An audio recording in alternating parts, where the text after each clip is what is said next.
Hi friends, let's go ahead with the first chapter of social science, Heritage of India, the third paragraph of Cultural Heritage of India, right? So in the previous video we had seen first two paragraphs of Cultural Heritage of India. This is the first chapter of social science, standard 10th, Gujarat board, and we had seen Cultural Heritage of India first two paragraphs. Now let's start the third paragraph on page number 3, right? On page number 3, third paragraph of Cultural Heritage of India, chapter 1, right? Let's go ahead. Further we look at the figure of bullock or lion on an inverted lotus of Mauryan era. So we were talking about the cultural heritage of India. हम भारत के सांस्कृतिक विरासत के बारे में बात कर रहे थे कि भारत का जो सांस्कृतिक विरासत है वो बहुत ही समृद्ध है, राइट. एंशियंट टाइम से भारत ने बहुत ही अलग अलग जातियों के कल्चर के साथ अपना संस्कृति का आदान प्रदान किया और इससे हमारा संस्कृति बहुत ही समृद्ध हुआ. आगे हम देखें तो ऐसा होता है कि we can if you look at the figure of bullock और lion on an inverted lotus of Mauryan era. तो मौर्यन एरा के वक्त पे जो सिंबल था इन्वर्टेड लोटस, इन्वर्टेड मतलब उल्टा, उल्टा लोटस यानी कमल, उल्टे कमल के ऊपर जो लायन या बुलक का जो फिगर देखने को मिलता है वो हम देखें तब, तो उसके लिए वो मैंने आपको यहाँ पे निकाल के ही रखा है, ये रहा, राइट. यू कैन सी ये मौर्यन एरा के वक्त का जो इमेज है. So you can see the image of lion above inverted lotus. अगर वो हम देखते हैं the statue of Gautam Buddha in the meditative form और the कलहंद statues of Jain tirthankaras. तो अगर हम गौतम बुद्ध का मेडिटेशन में बैठा हुआ कोई स्टैचू देखे या कोई जैन तीर्थंकर का स्टैचू देखते हैं या फिर इन्वर्टेड लोटस के ऊपर लायन का या बुलक का कोई फिगर देखते हैं या फिर the caves of Ellora of Rashtrakuta dynasty, या राष्ट्रकूतास के वक्त पे, तो राष्ट्रकूत जिसको बोलते हैं, जो ये डायनेस्टी है, डायनेस्टी का मतलब होता है राजवंश. तो राष्ट्रकूत जो डायनेस्टी है उस वक्त पे जो इलोरा की गुफाएं है वो इलोरा की गुफाओं को देखते हैं, वहाँ का कार्विंग्स देखते हैं, वहाँ का आर्किटेक्चर देखते हैं. ये सब जब हम देखते हैं तब बाई सीइंग दिस हेरिटेज है ना, इतना पार्ट वो कट हो जाएगा क्योंकि सेंटेंस कंटिन्यू हो रहा है, वो गलती से बाय मिस्टेक यहाँ पे वो प्रिंट हो गया है. तो by seeing this heritage text book में आपको वहाँ पे कट कर लेना है, राइट. तो सेंटेंस ऐसा बनेगा, further when we look at the figure of bullocks और lion on an inverted lotus of Mauryan era, the statue of Gautam Buddha in a meditative form, or the Kalkhand statues of Jain Tirthankars, the caves of Ellora of Rashtrakuta dynasty etc. we feel proud. जब हम ये सब चीज़ें देखते हैं तो हम गर्व महसूस करते हैं. फील के बाद कॉमा जो दिखता है टेक्स्ट बुक में वो नहीं आएगा. Will feel proud, glad and also respect for our cultural heritage. तो हमें गर्व महसूस होता है, खुशी महसूस होती है और हम रिस्पेक्ट करते हैं हमारे सांस्कृतिक विरासत पर, right. We feel proud and glad and we feel respect for our cultural heritage. हमें हमारे कल्चरल हेरिटेज के लिए एक रिस्पेक्ट जो है वो फील होता है और एक ग्लैड, एक खुशी का महसूस होता है जब हम ये सारी चीज़ें देखते हैं तब. तो हमने आगे ये सब तो देखा, इन्वर्टेड लोटस के ऊपर लायन या बुल. देखो ये गौतम बुद्धा, ये जो स्टैचू है हालांकि ये एंशिएंट नहीं है, एंशिएंट ये रहा, तो ये, लेकिन इसमें ऐसा है कि थोड़ा डैमेज हो गया है. आर्कियोलॉजिस्ट ने जिस वक्त पे निकाला था तो थोड़ा डैमेज पार्ट है, लेकिन उसको संभल के रखा गया है, राइट. तो ये गौतम बुद्ध का मेडिटेशन में बैठा हुआ जो इमेज है, राइट, ये जो स्कल्पचर मिला. फिर ये जो महावीर तीर्थंकर हमने अभी देखा, जैन तीर्थंकर, राइट. तो जैन तीर्थंकर का जो इमेज है वो ये इलोरा केव्स है, राइट. ये भी और ये भी, this are the caves of Ellora. You can see the minute carving, आप बहुत ही कॉम्प्लेक्स कार्विंग देख सकते हो जो किया हुआ है यहाँ पे. कार्विंग जो कोतर काम किया है सुंदर तरीके से, ये, राइट. और ये जो है ये स्तूपा है, राइट. मौर्यन एरा के वक्त का स्तूपा है, ये सांची स्तूपा. तो ये इलोरा केव्स जब हम देखते हैं या फिर महावीर कोई एक तीर्थंकर जो होते हैं उनका स्टैचू देखते हैं या बुद्ध का कोई मेडिटेशन के फॉर्म में देखते हैं या इन्वर्टेड लोटस के ऊपर कोई भी जब ये हम लायन या फिर कोई मूल को देखते हैं, जब हम ये सारी चीज़ें देखते हैं तो हम गर्व महसूस करते हैं और रिस्पेक्ट फील करते हैं, खुशी की महसूस होती है हमको हमारे कल्चरल हेरिटेज के प्रति, right. So the last paragraph of cultural heritage of India. Students याद रखो, हम ये पढ़ रहे हैं कल्चरल हेरिटेज ऑफ इंडिया, ये पूरी इंडिया की बात चल रही है, right. So the last paragraph, let's see last paragraph. Our cultural heritage accommodates palaces, buildings, sculptures, stupas, viharas, chaityas, temples, mosques, tombs, forts and gates। हमारा कल्चरल हेरिटेज में कौन सा जो आर्किटेक्चर है वो इंक्लूड किया जाता है। एकोमोडेट्स का मतलब यहाँ पे होता है इंक्लूड, समाविष्ट करना।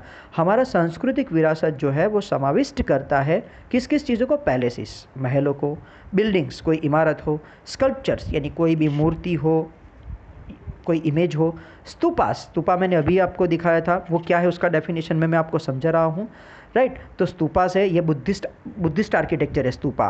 विहारास, ये भी बुद्धिस्ट आर्किटेक्चर है। चैत्यास, वो भी बुद्धिस्ट आर्किटेक्चर है। टेम्पल्स यानी मंदिर, मॉस्क्यूस यानी मस्जिद, टॉम्ब्स यानी कब्र, जो कब्र होती है उसको बोलते हैं टॉम्ब, फोर्ट किले, एंड गेट्स, और गेट यानी दरवाजे। तो हमारा कल्चरल हेरिटेज है वो इंक्लूड करता है ये palace, building, stupa, vihara, chaityas, temples, mosques, tombs, forts, gates etcetera, ये सब इंक्लूड हो जाता है हमारे कल्चरल हेरिटेज में। अगर हम बात करते हैं स्तूपा की, तो स्तूपा में ऐसा होता है कि लॉर्ड बुद्ध के मरने के बाद जब उनकी अस्थियों को संग्रहित किया गया और उसके ऊपर एक डोम से बिल्डिंग बांधा गया, उसको बोला जाता है स्तूपा, राइट। तो मैंने इसके लिए आपके लिए छोटी छोटी डिफिनेशंस भी बना दी है उसके लिए। तो ये है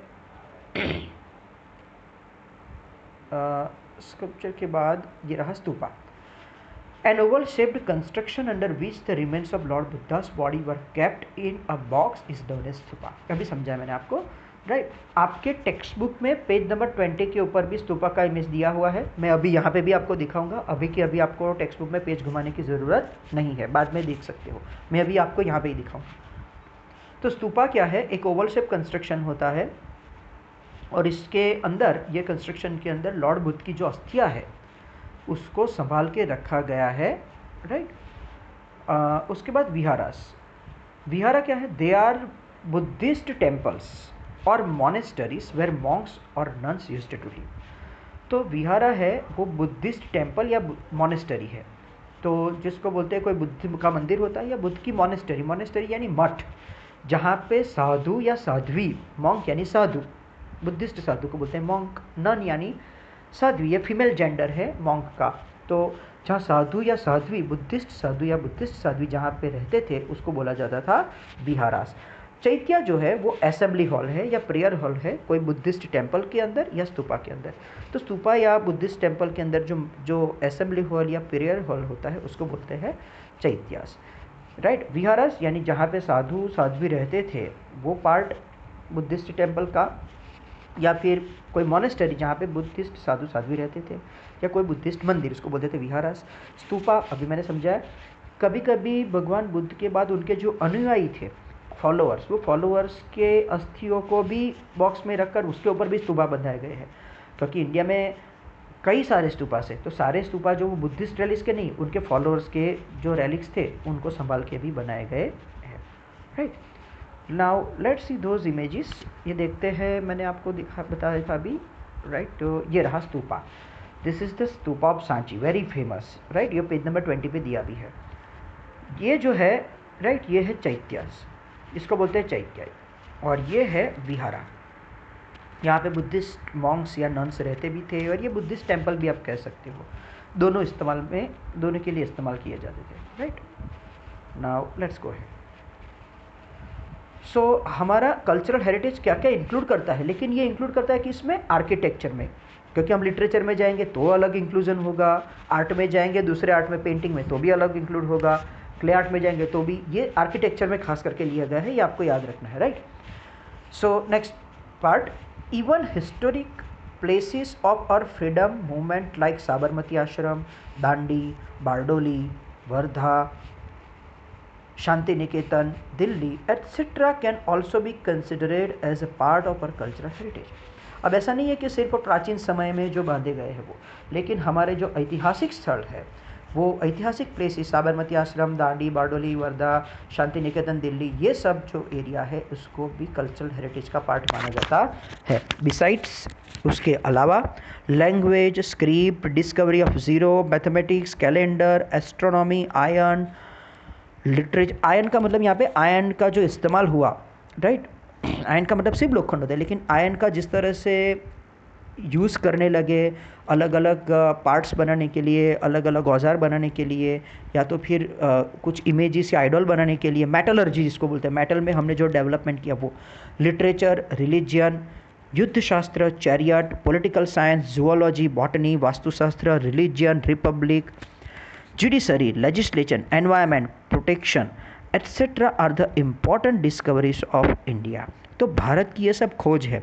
अब जो भी हमने लास्ट पार्ट में जो पढ़ा वो सब भारत की खोज है, और भारत ने ये इसमें बहुत सारी खोज की है, इसलिए वो इंडिया का कल्चरल हेरिटेज का एक पार्ट माना जाता है। लैंग्वेज तो आपको पता है, भाषा, संस्कृत के अलावा भारत में हिंदी जो है वो मुख्य रूप से बोली जाती है नॉर्थ एरिया में, और उसके अलावा बहुत सारी लैंग्वेजेस जो है और डायलैक्ट्स वो इंडिया में बोले जाते हैं। स्क्रिप्ट वो जिससे भाषा का ही एक प्रकार होता है स्क्रिप्ट, बराबर, जिसको हम लिपि बोलते हैं।